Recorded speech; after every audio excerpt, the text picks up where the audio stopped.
వీకోట మండల పరిధిలో ద్విచక్ర వాహనాల చోరీలకు పాల్పడుతున్న ఇద్దరు దొంగలను పోలీసులు అరెస్టు చేశారు. ఈ నేపథ్యంలో వారి వద్ద నుండి సుమారు 5 లక్షల రూపాయల విలువైన 10 ద్విచక్ర వాహనాలు స్వాధీనం చేసుకున్నట్లు డీఎస్పీ ప్రభాకర్ తెలిపారు. వాహనాల చోరీలు అధికం కావడంతో పోలీసులు వాటిపై దృష్టి సారించామన్నారు. అనంతరం నిందితులను అరెస్టు చేసి కోర్టుకు తరలించినట్లు పోలీసులు వెల్లడించారు.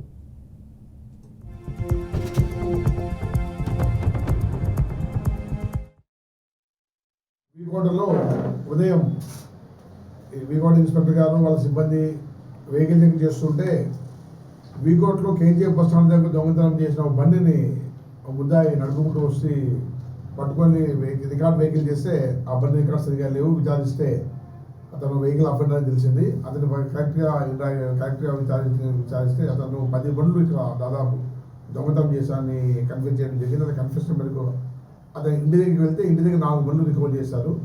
అలాగే అమ్మడానికి ప్రేమ్ కుమార్ అనే వ్యక్తికి 6 బండ్లు ఇస్తే అతను ప్రేమ్ కుమార్ దగ్గర ఇంటికి కూడా వెళ్ళి అక్కడ కూడా 6 బండ్లను సీజ్ చేయడం జరిగింది. మొత్తం 10 వెహికల్స్ సీజ్ చేయడం జరిగింది.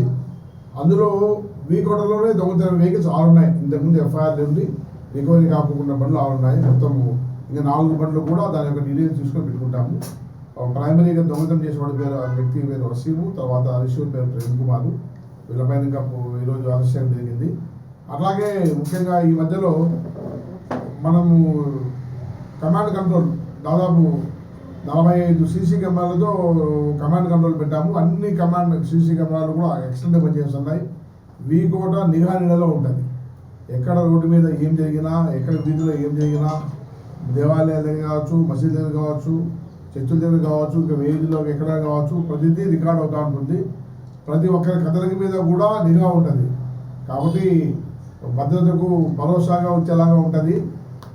ఇంకా ఏదైనా చిన్న చిన్న ఇష్యూస్ కానీ ఏమైనా ఉన్నా కూడా దానివల్ల సాల్వ్ అయ్యే అవకాశం ఉంది.